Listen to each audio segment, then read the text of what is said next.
Hello Raptors fans, and welcome back to another episode of Raptors Overtime. My name is Vincent, and I will be recapping and reacting to the Toronto Raptors' lopsided loss to the Orlando Magic. My apologies for missing the Raptors' win against the Miami Heat on December 26, but holidays with family took precedent in this case. I hope everyone also had a happy holidays and that you are all looking forward to the new year.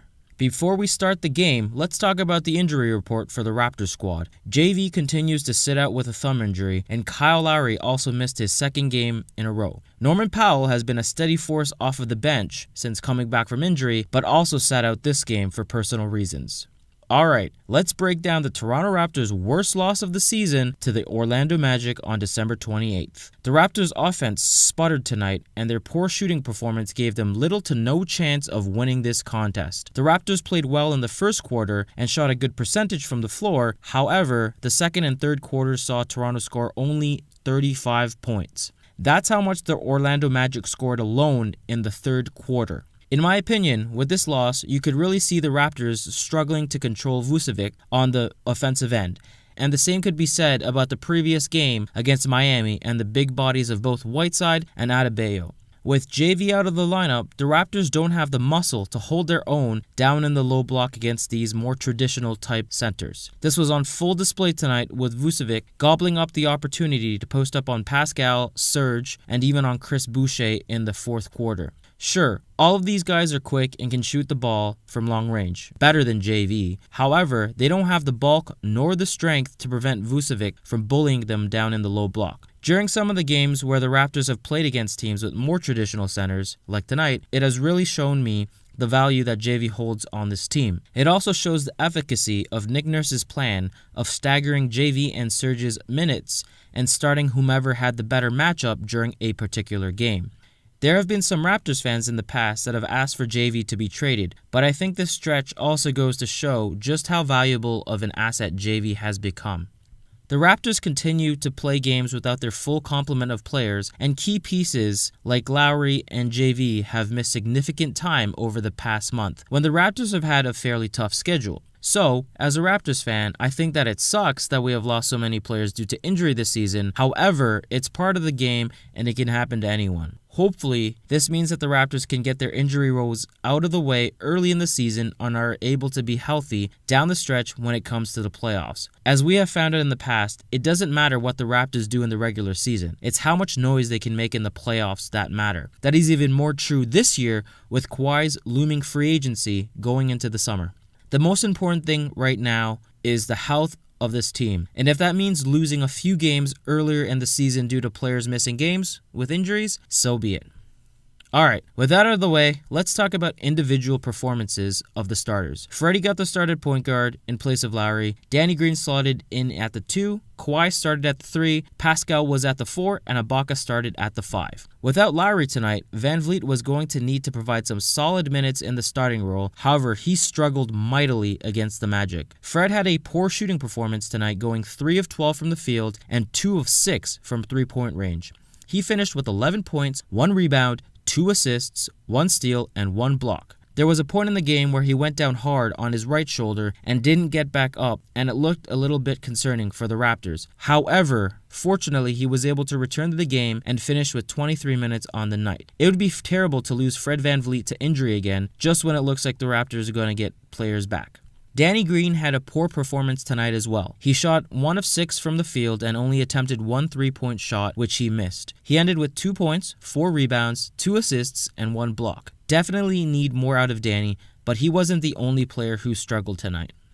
Kawhi Leonard finished with 21 points, 6 rebounds, 1 assist, and 1 block on 7 of 19 shooting and 2 of 5 from three-point range. Him and Ibaka were the only 2 Raptor players who were able to get it going on the offensive end, and the Orlando Magic defense adjusted accordingly by clogging up the lane for Leonard and forcing his teammates to try and win the game. Although Kawhi scored the most points for the Raptors tonight, he didn't do it as efficiently as he has done in the past. However, that is also due to the fact that none of his teammates were hitting shots and the Magic defense was able to load up on him. Tonight, the MVP/Player of the Game award does not go to Leonard despite his impact. Siakam had a tough night against the Magic. He reverted to his rookie self at points in the game in the form of losing control of the ball when dribbling, which resulted in 2 turnovers. He was just never able to get into a groove, as on the defensive end, he would get switched onto Vucevic, who Pascal was unable to handle. Spicy P finished with 4 points, 4 rebounds, 2 assists on 1 of 8 shooting, and 0 of 2 from 3-point range. Finally, we get to Ibaka, who was the only other bright spot besides Kawhi Leonard this game out of all the starters. Ibaka shot 8 of 16 from the field and 1 of 3 from 3-point range, and ended up with 17 points, 8 rebounds, 3 assists, and most impressively, 4 blocks. With the rest of the Raptors struggling to produce, Serge continues to be a steady force on the offensive end and deserves credit for his play, so tonight I award him the player of the game instead of Kawhi.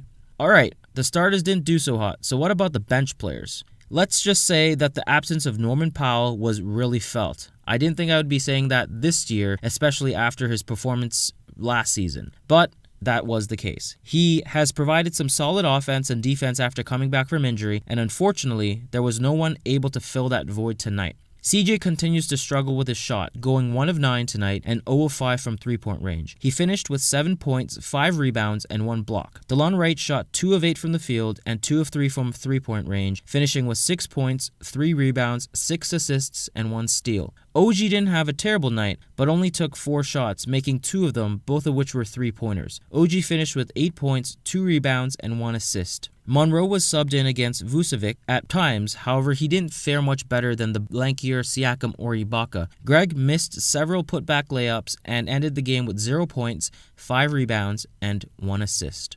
I think the only bright spot that I could see was the play of Chris Boucher in the 4th quarter. Sure, the Magic were up big by that point and it could be seen as garbage time. However, Boucher did play against the Orlando starters who got subbed back in by their head coach. Boucher finished with 9 points, 1 rebound, 1 steal, and 2 blocks on 3 of 4 shooting and 3 of 3 from 3-point range. The kid racked up this box score in only 9 minutes of play. He has the length and athleticism to compete, but definitely needs to bulk up. He makes Kevin Durant look like DeMarcus Cousins in comparison. What are the key takeaways after this loss? Well, I continue to be disappointed with the play of our bench this year. Although it is true we are missing a few players, that doesn't mean that the play of those who aren't injured should fluctuate so greatly. CJ Miles in particular has been having a terrible year from 3-point range, and I've mentioned it in previous episodes that he needs to find his range so that he can relieve some of the pressure off of this bench unit. I think that as a sharpshooter, hitting 2 3-pointers when you are attempting 5 in a game isn't too much to ask, and although it wouldn't have changed the outcome of this game, it could definitely change the results of games to come. The extra points that CJ puts up do not only affect the scorecard, it also allows his teammates more space to operate when they play, which could lead to other opportunities on the offensive end. Let's continue to hope that CJ finds his way out of this rut and is able to provide the sharp shooting skills that the Raptors are in desperate need of, especially in the past little while with so many injuries to key players. Moving forward, the Raptors will host the Chicago Bulls in Toronto on December 30th. Thanks for listening, everyone. I hope to catch you all on the next episode of Raptors Overtime.